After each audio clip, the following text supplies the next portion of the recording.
ಅಮ್ಮ ರಾತ್ರಿ ಏನ್ ಅಡ್ಗೆ? ನುಗ್ಗೆಕಾಯಿ ಬೇಳೆ ಸಾರು, ಹೆಸರುಕಾಳು ಪಲ್ಯ. ಹಂಗಾರೆ ಪ್ರೋಟೀನ್ಗೆ ಮೊಟ್ಟೆ ಇಟ್ಬಿಡು. ಮತ್ತೆ ಏನು ಮೊಟ್ಟೆ? ಆಲ್ರೆಡಿ ದಾಲ್ ಇದೆ, ಹೆಸರು ಕಾಳಿದೆ. ದಾಲ್ಸ್ ಆರ್ ರಿಚ್ ಇನ್ ಪ್ರೋಟೀನ್ ಅಲ್ವಾ? ದಾಲ್ಸ್ ಆರ್ ರಿಚ್ ಇನ್ ಪ್ರೋಟೀನ್ ಅನ್ನೋದು ಗೂಗಲ್ ಅಲ್ಲಿರೋ ರಾಂಗ್ ಇನ್ಫಾರ್ಮೇಶನ್. ಹೌದಾ?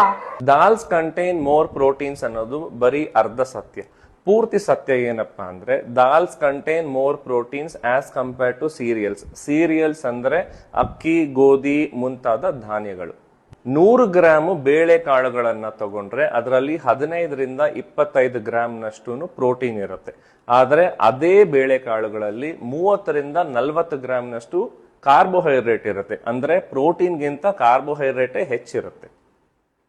ಈಗ ಬೇಳೆಕಾಳುಗಳಲ್ಲಿ ಒಂದ್ ವೇಳೆ ಪ್ರೋಟೀನ್ ಇದೆ ಅಂತಾನೆ ಅನ್ಕೊಳ್ಳಿ, ಆದ್ರೆ ಕ್ವಾಲಿಟಿ ಆಫ್ ಪ್ರೋಟೀನ್ ಬಂದ್ಬಿಟ್ಟು ತುಂಬಾ ಕಡಿಮೆ. ಮೊದಲನೇದು ಬಯೋ ಅವೈಲಬಿಲಿಟಿ, ಅಂದ್ರೆ ಈಗ 10 ಗ್ರಾಮ್ ಪ್ರೋಟೀನ್ ನೀವು ತಿಂದ್ರೂ ಅದರಲ್ಲಿ 50% ಮಾತ್ರ ನಿಮಗೆ ದಕ್ಕತ್ತೆ.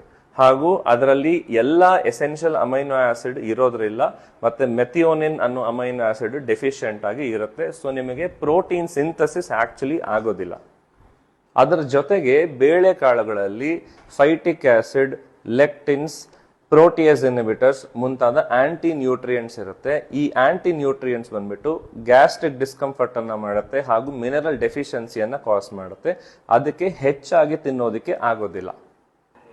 ಬೇಳೆಕಾಳುಗಳಲ್ಲಿ ಸ್ವಲ್ಪ ಮಟ್ಟಿಗೆ ಪ್ರೋಟೀನ್ ಇರೋದು ನಿಜ, ಆದ್ರೆ ಅದನ್ನೇ ಮೇನ್ ಸೋರ್ಸ್ ಆಫ್ ಪ್ರೋಟೀನ್ ಆಗಿ ಕನ್ಸಿಡರ್ ಮಾಡಬೇಡಿ. ನಿಮ್ಮ ಡೈಲಿ ರಿಕ್ವೈರ್ಮೆಂಟ್ ಆಫ್ ಪ್ರೋಟೀನ್ಗೆ ಅಡಿಷನಲ್ ಆಗಿ ಬೇರೆ ಸೋರ್ಸ್ ಇಂದ ಪ್ರೋಟೀನ್ ತಗೊಳ್ಳಿ.